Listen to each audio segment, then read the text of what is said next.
Alright guys, TacticalRab back again today. Hope you're all doing well and enjoying your day so far. One of the big talking points of the most recent CDL season was the return of Karma in some form or another to competitive play, becoming the coach of OpTic sectors for the end of the season. But his partner in crime for many years in Crimsix is potentially looking to do a similar thing as well. A rather cryptic response last night to JP Krez, the analyst of OpTic, potentially implying the Crim have something similar in his future as well. Would that go down well with whatever team he might potentially join? Very much interested to hear your thoughts in the comment section below. Hit the like button if you enjoy. Subscribe if you're new as always. I would greatly appreciate it. Just wanted to mention this from the Thieves because a few days ago now we heard the rumours that they've got their team kind of set in stone and ready to be announced. We're not exactly sure when. Might be a few days away. Might be a week and a little bit away. They say they're doing some LA Thieves tryouts right here, which I'm not necessarily sure is going to be the case, but I suppose we'll see on that one. The teams do, of course, have to come up with a substitute option at some point in the year, and, you know, maybe, well, to start the season, they've got to have a sub, so they could potentially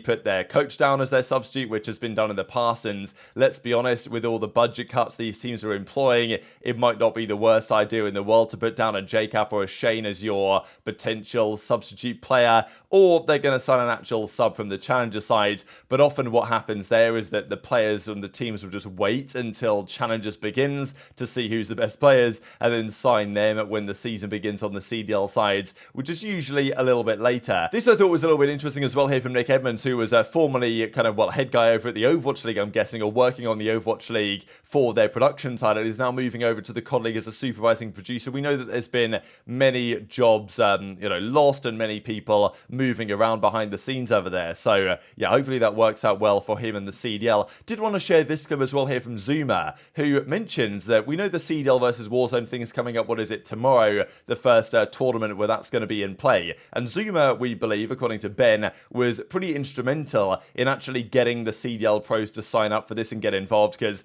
it's not always easy to get 8 pros, even just 8 pros, but certainly anything around that number, to agree to play in something like this, a CDL versus Warzone thing. The CDL wanted to put on this tournament, Activision wanted to put on this tournament, and, you know, they tried to do it, and I think that Hitch might have tried last year to get pros to sign up, but it's tricky, right? Getting pros to do anything is tricky. But a guy like ZooMaa, with the connections he has, he was able to help convince these guys to get involved, and in return, Activision have apparently told him they will help him do a kickoff CDL tournament when Modern Warfare 3 launches. I hope that he has this in writing somewhere, because, you know how this could potentially go otherwise. Stuff.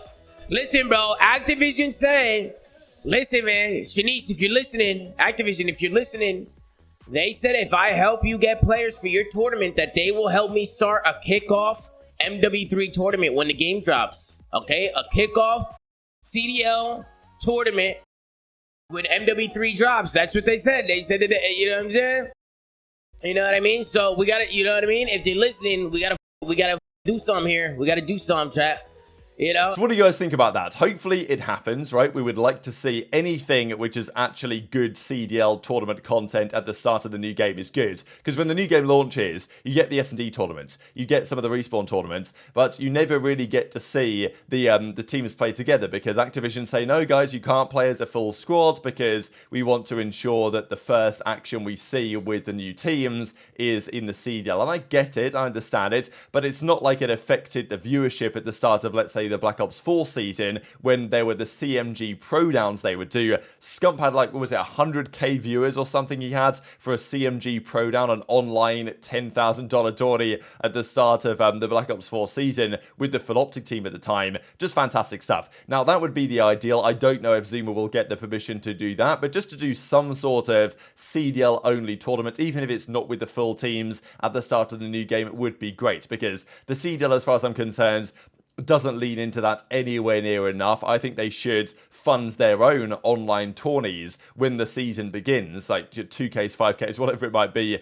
just to keep people entertained until it actually, LAN begins and all this in the start of the season. I think that's the way to do it personally, but anything like that is going to be a W as far as I'm concerned. So hopefully ZooMaa actually has this on an email somewhere, rather than just somebody said, oh yeah, sure, like, we'll definitely get that done for you, mate. Thanks for all your help getting the CDL versus Warzone thing together. together will definitely help you out come the start of the new game. I know he mentioned Shanice, and I know she's straight up, so hopefully they can make that happen at some point. I do also need to address this image here. So there was clearly some Black Ops 3X going down, and BenJNissim absolutely cooking the competition. Now, I believe BenJNissim was, as is mentioned here in the chat, to be fair, Mr. Cellium himself. So, yeah, 64 kills here on Hardpoint Fringe. Apparently, he dropped 71 a few maps later, and I don't know what map that would have been on. Probably Fringe as well, because Fringe was the map where you could drop insane numbers in 8 on this game, but still, I thought that was interesting nonetheless. This is a cool bit of analysis as well that Kennedy did based on OpTic Day that we saw earlier today, and, well, she put this together, which I thought was kind of crazy. So, OpTic Texas's map win-loss timeline. They started the season pretty much even,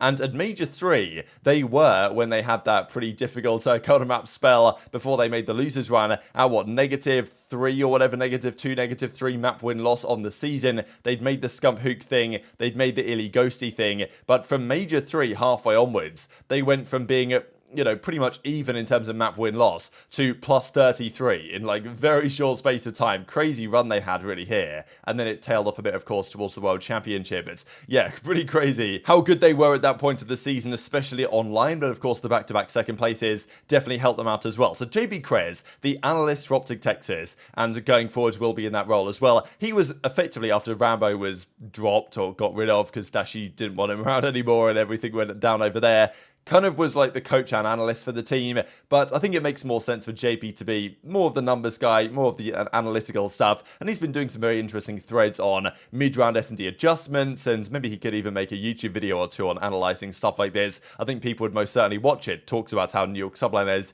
did against the Minnesota Rocker on a few occasions towards the end of last season. We also had this tweet right on LA Thieves versus OpTic, and we saw one yesterday where he was kind of showing Shotzzy making a nice play. Here he does it the other way around, where Thieves make a nice play against OpTic, round 6, our first defense and all this stuff. But we have this reply here from Crimsix. DMs he says, like, look, JP, check your DMs, I've got something to say. Now, this could be not relevant to the Call of Duty stuff at all, but it's very interesting how the one tweet that Crim responds to say, hey, JP, check your DMs, and this is quite a while after he actually sent this tweet, right? So it's not like, I don't think Crim has just responded, because sometimes people just respond to somebody's most recent tweet and say, hey, I DM'd you about something, like check your DMs. But it seems like, I don't think this is his most recent tweet, JP. So it's like Crimsix deliberately responded to this specific tweet, which is related to OpTic, Thieves, coaching, decision-making, search and destroy analysis, this type of stuff. And Crim's like, look, check your DMs, I've got something to tell you. Now, these guys were on the same organization on the Subliners, right? Because JP was on the New York Subliners before he joined OpTic with Dareal and Riven, right? And of course, Crim was over there as the IGL captain of the team at the time. So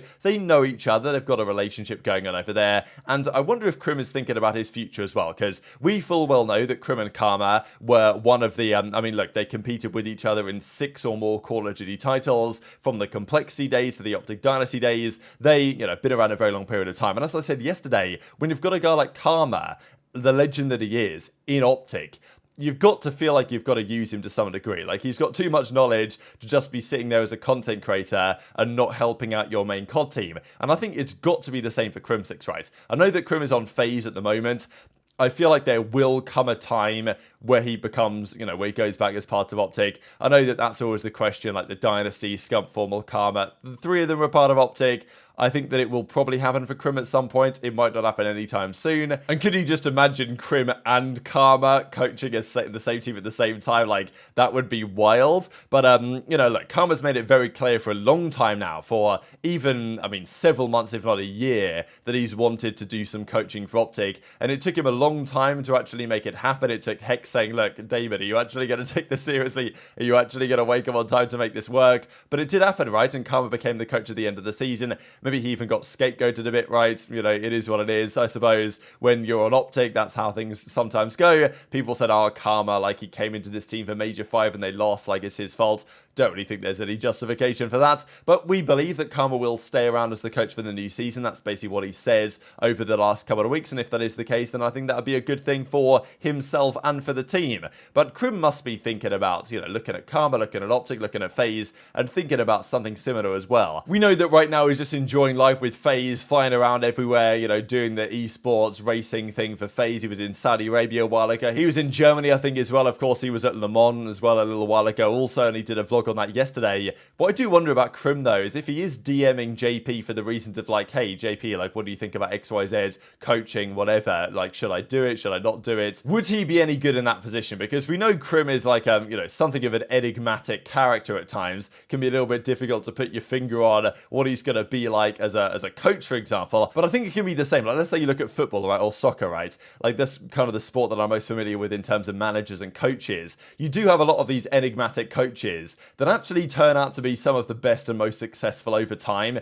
Of course, things are a bit different in those games and regular sports when everything comes top down from the manager and all the players look at the manager for, you know, their guidance. They look up to the manager ideally as well, and, you know, they are beholden to what the manager says. Whereas in Call of Duty or in esports in general, when you've got less players on the roster, you've got 4 players, it's kind of like the coach is there to support the players rather than, you know, the players are there to support the coach's vision, which is like in regular sports. So I don't know if Crimsix's coaching style, if there is to be a style that Crimsix has for coaching, would work well with certain players. And as I say, some of those enigmatic managers that I mentioned, they move around teams quite a lot because they clash with the owners, they clash with certain players, but, you know, their style can, you know, Mourinho, for example, right? Their style can work, and I think Crim's style could work as well, but it just feels a bit of a shame if you've got a guy like Crimsix and, you know, the veteran presence that he is in COD, the winningest player of all time, to not be involved with COD at all and not really do anything, even in terms of content in the COD scene lately. Some part of him must think about returning to do something in competitive. And yeah, I mean, I would love to see him actually step into some sort of coaching role for FaZe in the same way that Karma is for OpTic. That'd be fun, at least, I think, for the short term. And just one final thing I thought was pretty cool here from Free Dave Paddy, who put together the highest 8 KD players of the most recent season and just puts them straight up in order, which is the better team. And this just goes to show that obviously KD isn't everything, because I would much rather have Team 2 than Team 1. So Team 1 is Cell, Awakening, Pred, and HyDra. Obviously a disgusting team theoretically, but who is getting in the hill, man? I don't know if there's any hill time coming from this team, and that's, you know, there's obviously a correlation there, right, between the players with really good KDs and not necessarily doing too much of the hill time work. So that's one team. Or your secondary option is Dashy, Scrap, Scump, and aBeZy. And I think even in terms of roles, this makes a bit more sense as well. Like, I mean, I think that AR combo would potentially be filthy, right, with Dashy and Scrap there. Of course, Scump technically had a 1.10 on the season and was, what, the 7th highest, 6th highest KD of the year, despite not playing for particularly long, unfortunately. Scump and aBeZy as well being such a deadly duo as well. So to me, I think it's Team B hands down in terms of who'd be the best squads, but that's not what the KDs would say. So just one thing to look at there. But very much enjoyed to your thoughts and all this stuff in the comment section below. Hit the like button if you enjoyed, subscribe if you're new, take care, and I'll see you next time.